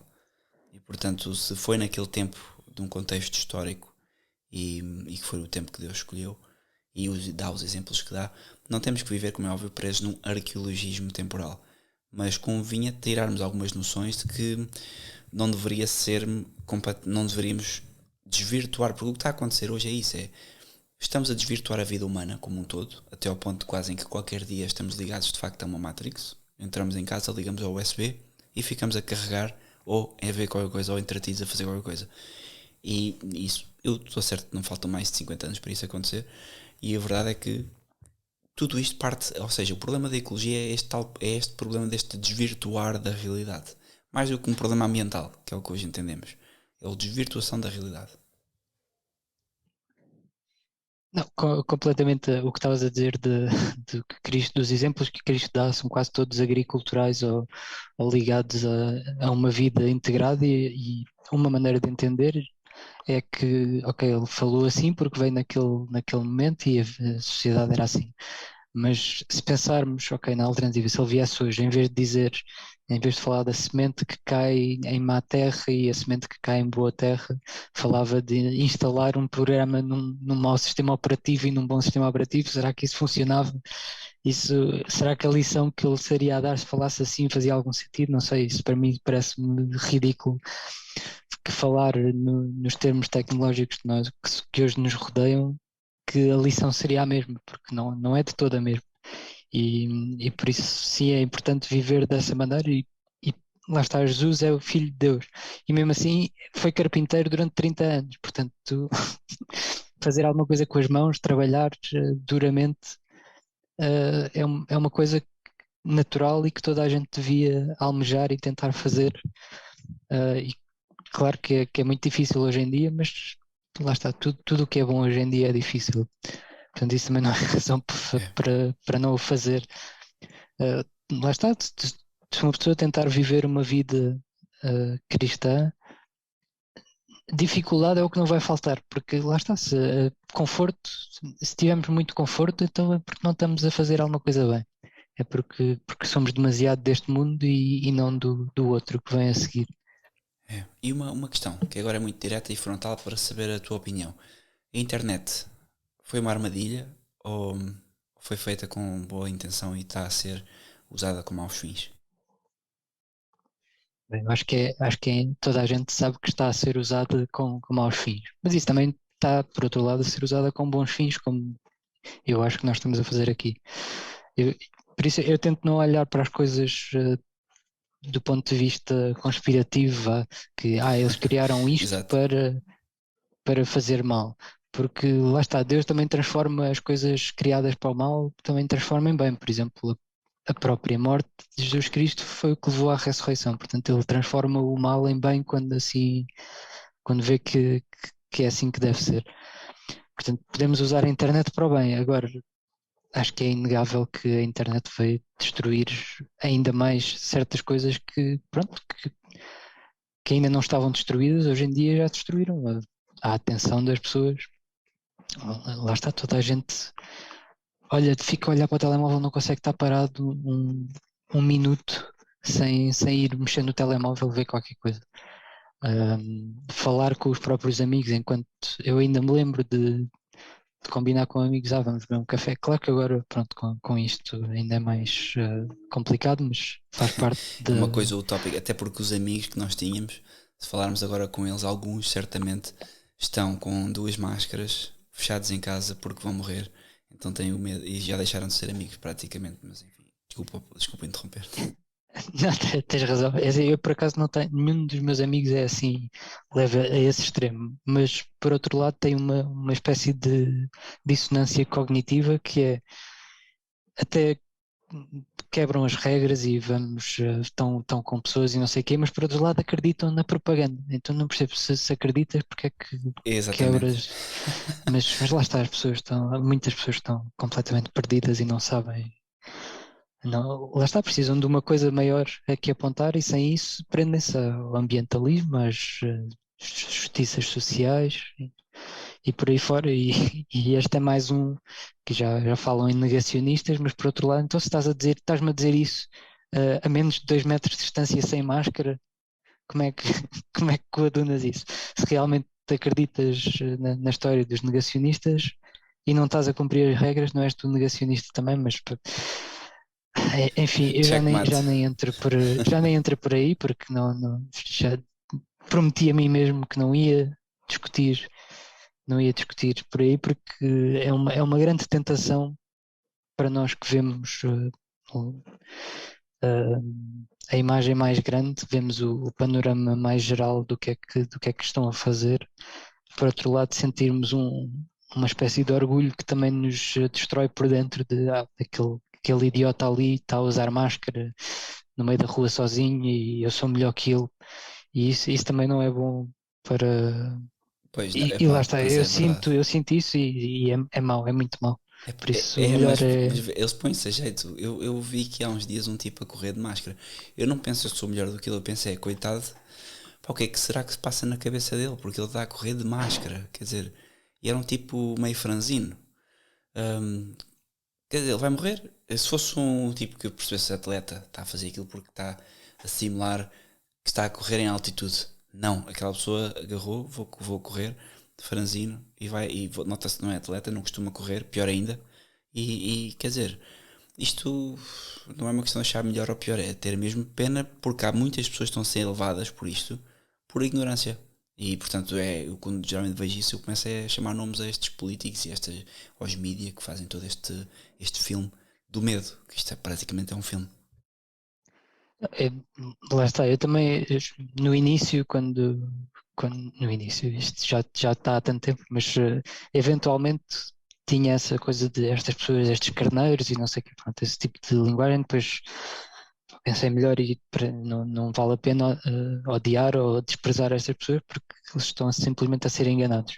Mas mesmo apontando o nosso ódio aos políticos e aos grandes orquestradores disto, que também nem sequer são os políticos, são Precisamente. pessoas ainda por trás disto, mas lá está, Jesus diz-nos até para amarmos aqueles que são desprezíveis, portanto o- um padrão praticamente impossível de cumprir, não é? Que nós todos somos completamente falhados mas pronto, perceber que mesmo odiar estas pessoas faz-nos mal internamente e separa-nos Sim, daquilo que é realmente importante. Um, e pronto, é um trabalho, vai tudo dar ao mesmo, é sempre um trabalho interior mais do que exterior. E se nos focarmos nas coisas dentro de nós, no mal dentro de nós, nos nossos próprios pecados e nas nossas próprias falhas, acho que pouco a pouco, na questão ambiental ou noutras questões, vamos aproximando-nos de um ideal de vida mais enraizado e, e é isso. é, E isso, pronto, voltando à questão da internet, leva também, se nós compreendermos isto, compreendemos que devemos limitar. Pronto, primeiro, obviamente, não ver certas coisas, não, não, não ver Netflix, porque já, se nós sabemos, pronto, se estamos aqui, se estão a ouvir este podcast, provavelmente já sabem de todas as agendas incluídas nessas coisas, mas mesmo coisas mais benéficas ou mais neutras, limitar um bocado, porque tentarmos viver mais no mundo real, olharmos mais para as plantas, mesmo que seja só num apartamento, dá para ter plantas e olhar para elas e há mais a aprender, como diz o São Bernardo, há mais a aprender nas árvores e nas pedras do que com qualquer mestre. exatamente. Estava aqui, tenho aqui essa citação aberta para ler antes de acabar, mas é isso mesmo. A simplicidade é a mestra. E isso, epá, hoje, aos 30 e tais, em que começo já a ter alguma experiência na vida, não que tenha muita comparado com quem é mais velho, mas começo já a poder dizer que, ok, já vi algumas coisas e sendo pai já posso começar a exprimir-me como sendo um homem, quase. Os gregos diziam que era aos 40 anos, portanto eu estou pelo menos a 5 anos de distância desse um ser. Mas vejo, e sempre vi como miúdo, que os velhotes simples e as pessoas simples têm muito a dizer. E isto não é meramente poesia nem romântico, nem para parecer uma pessoa romântica, mas parece que nós sabíamos isso enquanto crianças, que aquela pessoa da Terra, quando nos dizia uma coisa simples, de uma forma atabalhoada, aquela mensagem tinha algo que ia direito ao coração. E hoje, uma pessoa abre um TEDx ou qualquer livro best-seller de Nova York de um tipo qualquer que abriu uma startup que vendeu por milhões, aquilo é tudo um discurso vazio, de chavões que não dizem nada e falamos com uma pessoa velhota da Terra e aprendemos muito mais. Porquê? Porque esta pessoa, eu acho que, eu não queria usar este termo em demasia, mas parece que toda ela transpira ecologia no sentido em que se relaciona com o meio de uma forma equilibrada e não desproporcional. Completamente. Um ponto em que nem sequer tocámos tocámos só de passagem, é o fetichismo da natureza.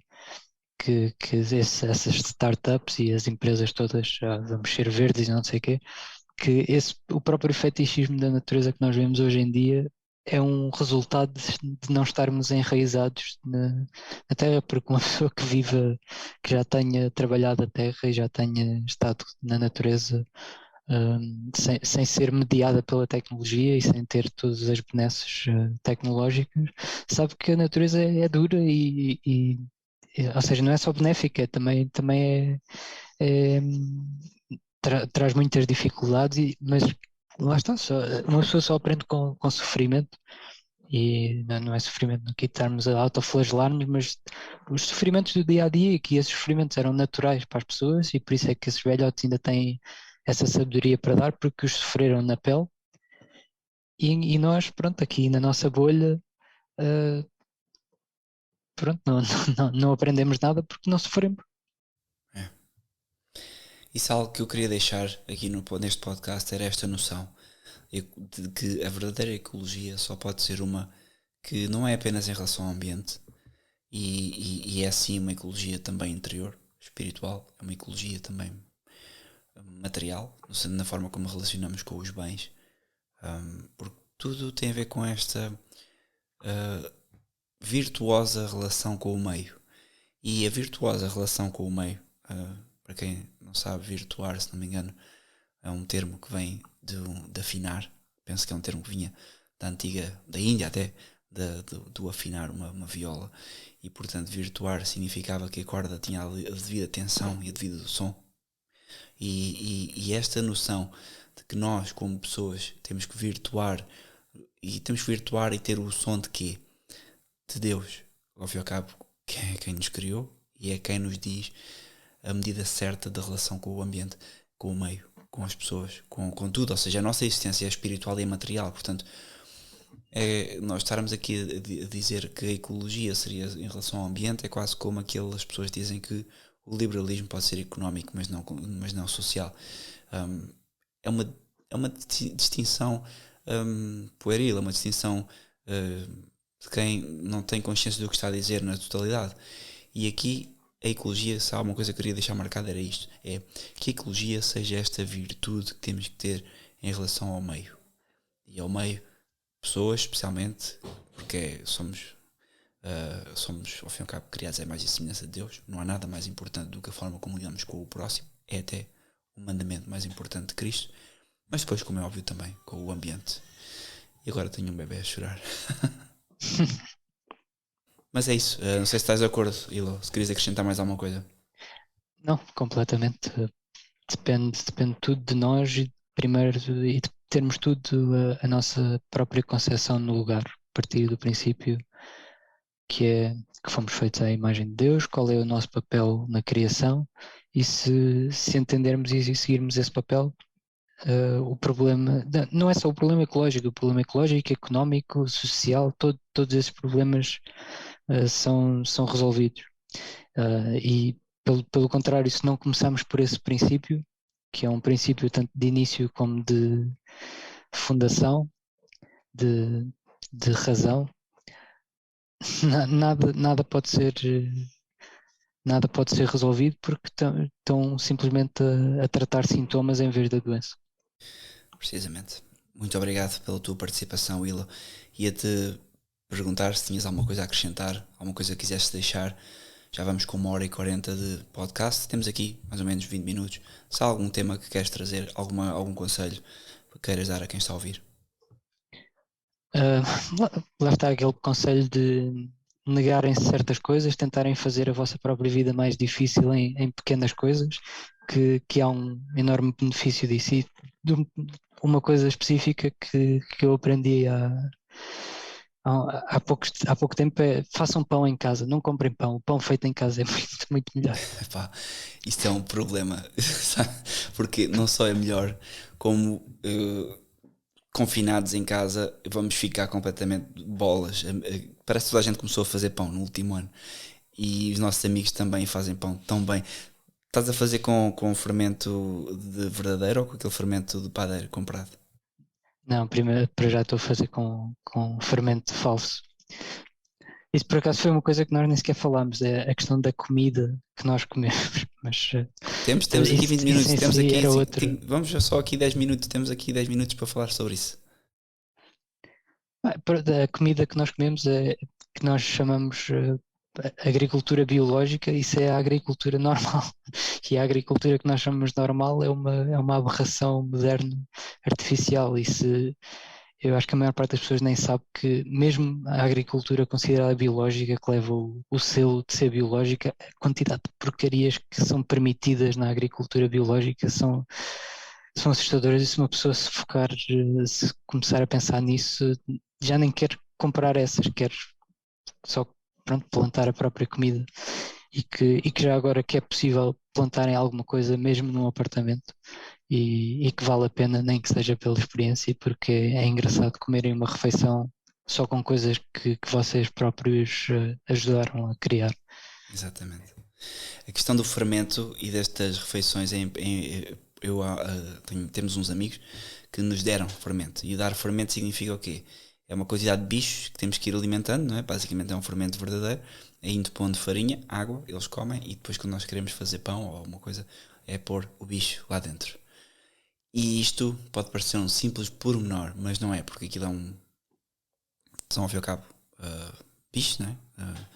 Bactérias que dão um sabor à comida que é ótimo. E eu já li pouquíssimo e vi vídeos mais do que ler no YouTube sobre pessoas que fazem a fermentação da carne e fazem a fermentação dos legumes. E isso simplesmente eu só não tenho tempo para aprender um pouco de tudo, porque dá muita vontade de saber fazer isto, porque sem dúvida que eu vejo pessoas muito saudáveis e quer dizer, com isto, muitos deles têm o propósito de viver até aos 150.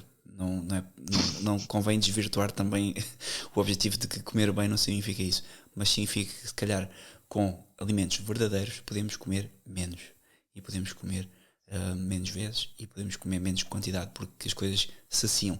O problema do que acontece hoje é que todos os alimentos, ou a grande maioria dos alimentos comprados nas grandes superfícies, têm uma carga nutricional quase nula.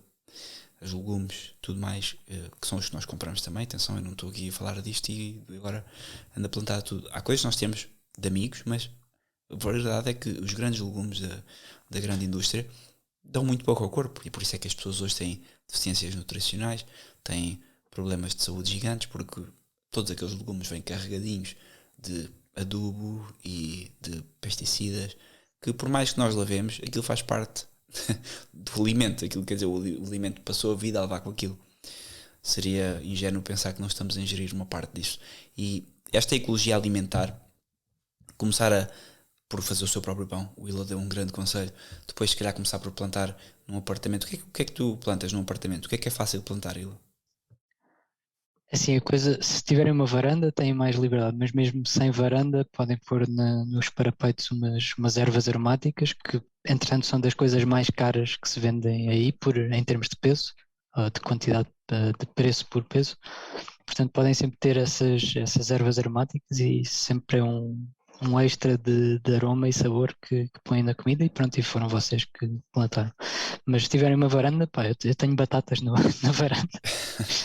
E já tive tomate o ano passado e uma coisa que eu nunca tinha comido até plantar, porque encontrei as sementes, e que agora é o meu vegetal favorito, é as selgas, que não só é uma planta muito bonita, como tem um ciclo bienal. Por mais calor que esteja, ele não vai para a semente. Portanto, pode ser aquilo da primavera até agora. Eu tenho plantas ainda que ainda estão vivas do ano passado, e aquilo continua a dar, vais tirando as folhas de fora e continua a dar, continua a dar. E pronto, e quando plantas coisas, começas a pensar que Deus é verdadeiramente misericordioso, estas coisas todas que nos deu e que são facílimas de fazer. E até, pá, passear aqui ao pé de casa, já encontrei árvores de fruto plantadas assim um bocado no meio do nada, e já encontrei ervilhas a nascerem selvagens, e e se pesquisarmos um bocado também descobrimos que muitas das ervas que nós consideramos daninhas são na realidade muito nutritivas e os nossos antepassados de facto comiam-nas e que nós entretanto pronto, estamos mal habituados e só comemos coisas do supermercado, mas que até aqui à nossa volta, e se prestarmos um bocado de atenção, hum, podemos, podemos tirar partido dessas coisas. Exatamente, isso por acaso é uma coisa que eu tenho pensado, porque eu olho às vezes para uma planta e mesmo na casa dos pais tem terreno. O que é aquilo? Eu não sei se aquilo é comestível, se não é. Ao ponto de ignorância que chegamos, quer dizer, qualquer pessoa há 100 anos sabia o que é que aquilo era e para que é que servia. E nós hoje estamos completamente, sabemos mandar vir uma coisa pela Amazon, coisa que nenhum ano passado não se saberia fazer, mas em contrapartida morreríamos à primeira doença sem um anti-inflamatório, porque não saberíamos como tratá-la com medicamentos nem com nada. Portanto, tudo isto faz parte desta ecologia que nos tem sido também retirada sabiamente, planeadamente, por todas as pessoas que querem obviamente transformar-nos, não transformar-me exatamente, mas tornar-nos uns idiotas úteis que cooperam com o sistema e não levantam ondas, que é o que estamos a tornar enquanto pessoas nesta sociedade gigante que não quer propriamente saber de nós. Portanto, esta ecologia também é esta ecologia da consciência, de nos tornarmos conscientes que tudo isto é importante e relevante, e isto implica, como é óbvio, tomar alguma medida. Ilo, já estamos quase com 1h50, fomos caminhando aqui, falando de vários temas. Isto parece um tema que não acaba, porque acaba por ser um pouco de tudo. Agora sim, ia perguntar se tens mais alguma coisa a dizer, senão vamos wrap up e até ao próximo episódio. Não, acho que já dissemos mais ou menos, tocámos nos temas todos, ou nos pontos todos deste tema, e acho que é isso. Perfeito. Obrigadíssimo mais uma vez por aceitares o convite de estar aqui, é sempre um gosto que venhas ao Bronze Podcast. Vamos conversando. Obrigado. Eu vou estando muito atento ao teu blog, portugalintegral.wordpress.com. Quem quiser contactar o Will pode fazê-lo lá, ele tem um espaço de comentários. E de resto, espero que tenham também gostado do podcast. Continuem a ir ouvindo e a criticar aquilo que acham que está menos bem feito, e nos comentários mostrem a vossa indignação com algumas coisas, porque eu garanto-vos, se eu ouvisse 1h30 de alguém a falar sobre temas ao acaso, eu próprio ficaria indignado, porque numa 1h30 diz também muita baboseira. Eu às vezes digo algumas. Ilo, obrigadíssimo, um grande abraço e vamos conversando.